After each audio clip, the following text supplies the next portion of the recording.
The rotor blades of my V-22 Osprey sliced through the afternoon sky, roaring overhead like a war drum that echoed across the peaceful suburban sprawl below.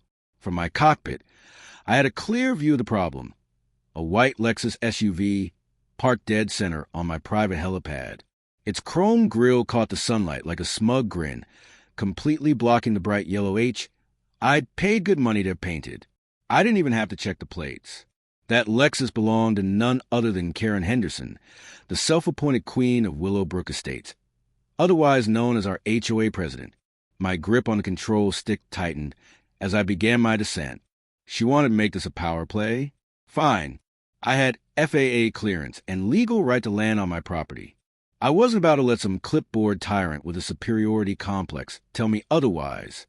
My name is Eli Matthews. 6 months ago, I never imagined I'd be circling my own home in a $40 million aircraft, wondering how to deal with suburban despot who believed her HOA title trumped federal aviation law. I spent 20 years as a Marine Corps pilot, flying missions that would turn most people's blood to ice. After retiring with full honors, I founded a successful aerospace consulting firm specializing in VTOL, vertical takeoff and landing technology. When I bought my 10-acre estate on the outskirts of Willowbrook, it felt like the perfect blend of seclusion and access, close enough to the city for business, far enough out to enjoy the freedom of personal flight. The helipad was 100% legitimate. I'd filed all the necessary FAA paperwork, secured environmental clearances, and even hosted a community meeting to address concerns. Most neighbors were enthusiastic, especially the kids, who loved watching my takeoffs and landings. Karen Henderson, however, sat silently in the back row, arms folded, lips pursed like she just swallowed a lemon. When it was her turn to speak, she announced in a patronizing tone that the helipad was, quote, an absolute eyesore that would destroy property values, unquote. When I calmly presented multiple studies showing that helipads actually increase luxury home values, she scoffed and vowed she'd find a way to shut it down.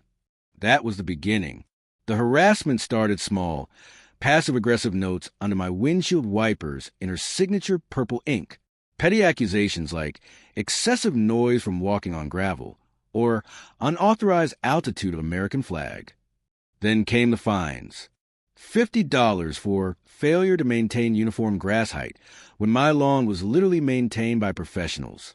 $100 for industrial equipment on residential property. She was referring to my FAA-approved windsock. $200 for disturbing the peace during a pre-flight check at 2 p.m. on a Saturday. I paid every fine, but I documented everything. My lawyer told me to build a paper trail, and I did. Every letter, every email, every absurd citation was preserved. Karen thought she was wearing me down. In reality, she was building my case. Even the other HOA board members began to back away. Bob Martinez, the treasurer, privately apologized and admitted Karen had gone too far, but none of them dared to stand up to her publicly. Everything came to a head last Tuesday. I returned from a 3-day business trip to find her Lexus parked directly on my helipad, not beside it, not near it, on it, obscuring the entire landing zone. Taped to the door of my hangar was a laminated note, in all caps. This illegal landing zone is hereby closed by order of the Willowbrook Estates whole board. Only one name signed the order, Karen Henderson. No co-signers. No official backing. I called her immediately, trying to keep my voice even. She picked up on the first ring. Clearly, she'd been waiting. With unearned confidence, she claimed she was protecting the neighborhood from my reckless endangerment and warned that if I touched her vehicle, she'd report it as theft. When I explained that she was blocking a federally approved landing zone, she laughed and said, the FAA doesn't have jurisdiction over HOA property. The sheer ignorance of that sentence made my eye twitch. I thanked her for clarifying her position and hung up. That night, I made 3 important calls. First, to my lawyer, who confirmed Karen was in violation of multiple federal laws. Second, to the FAA, who documented the obstruction and authorized my scheduled landing in writing. And third, to the local police, to file a formal report of interference. After notifying the FAA and police, I sent one final message to every HOA board member, detailing my Thursday landing schedule and Karen's illegal obstruction. Most claimed ignorance. Bob Martinez, to his credit, offered to help move her car, though we both knew that would only pour fuel on the fire. Thursday arrived with pristine flying weather, blue skies, light breeze, and near-perfect visibility. I ran through the pre-flight checklist at the municipal airport where my V-22 Osprey is stored. My focus was razor-sharp. This wasn't Hobby's helicopter. It was a combat-proven tiltrotor capable of transporting 24 Marines into battle.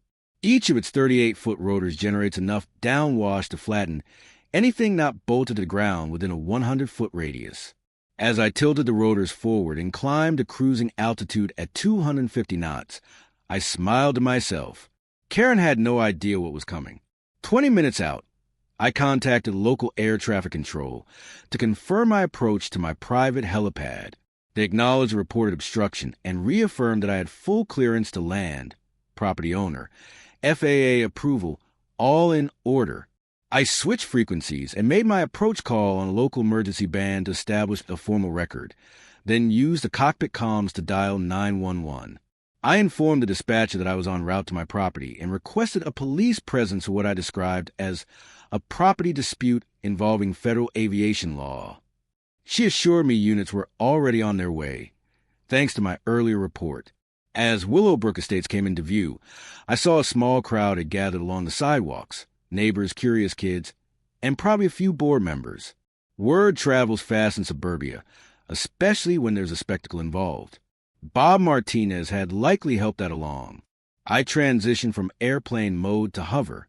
The rotors pivoted and the V-22 shifted into vertical descent, an awe-inspiring transformation. From above, I spotted Karen bolting out her house, mouth wide open in a silent scream lost beneath the turbines. She sprinted toward her Lexus, flailing her arms wildly as if she could stop a 40,000-pound aircraft with sheer indignation. Following procedure, I began a slow, steady descent. The twin rotors churned the air into a hurricane. Dust, leaves, and small debris spiraled outward as the artificial storm engulfed the helipad. Karen's Lexus rocked violently. The suspension sagged under the air pressure. She stumbled backward, her salon-perfect hair whipping the chaos as she tried and failed to shield her face from the blast. Several neighbors filmed from safe distances. Phones out, faces lit with poorly concealed delight. At 50 feet, I could see the panic set in. Karen realized I wasn't bluffing. She lunged to the driver's side, struggling with the keys as the SUV continued to quake. But it was too late. At 30 feet, the car alarm blared, triggered by the shaking. By 20, spiderweb cracks were spreading across the windshield. She got the door open, but couldn't close it against the wind. Papers exploded from the glove box. Some of them appeared to be more HOA violation notices. With the precision of a Marine, I touched down. The landing gear settled inches from her vehicle, rotors still spinning, kicking up enough downwash to keep her pinned against a neighbor's fence 30 feet away. As the engine spooled down, the noise softened and her shrieks became audible. She screamed about lawsuits, arrests, and military weapons. I remained silent, completing the shutdown checklist. 2 police cruisers arrived, followed by a fire truck and an ambulance. Standard precaution. I emerged from the Osprey in full flight gear, helmet under one arm. Karen rushed the officers, gesturing wildly and shrieking that I had tried to kill her with my military-grade weapon. Sergeant Davidson, the responding officer, calmly raised his hand to stop her. "We've already reviewed the FAA documentation and consulted with the county prosecutor," he said, firmly but evenly. Then he turned to me. "Mr. Matthews, would you like to press charges for trespassing, obstruction of a federally approved landing site, and interference with aviation operations?" Before I could respond, Karen made a critical error. She grabbed his arm, demanding he arrest me immediately. Davidson gently but firmly removed her hand. "Ma'am," he said, "you are now being detained for assaulting an officer in addition to the federal charges pending against you." His partner stepped in, cuffed her, and read her rights. Still in handcuffs, Karen shrieked that she was the HOA president and therefore had authority over all property in Willowbrook Estates. Sergeant Davidson didn't flinch. "Ma'am," he said flatly, "HOA bylaws do not override federal law. You probably should have considered that before parking on a registered helipad." The next few hours blurred together in a storm of paperwork, statements, and documentation. An FAA inspector arrived promptly, meticulously photographing the scene and taking measurements. After reviewing my flight plan and credentials, he confirmed I had followed every procedure by the book. His professional opinion? Karen's car posed a serious safety risk. As for her beloved Lexus, dusty, slightly rocked, but otherwise intact, except for the spidered windshield, the inspector noted it had likely suffered from a pre-existing stress fracture, worsened by the rotor wash. My insurance adjuster backed that up and cleared me of any liability. I had landed legally, safely, and with full authorization. End of story. Or so I thought. That evening, the HOA board convened an emergency session. Karen, out on bail and visibly rattled, arrived late, still disheveled and ranting about shadow conspiracies and deep state pilots.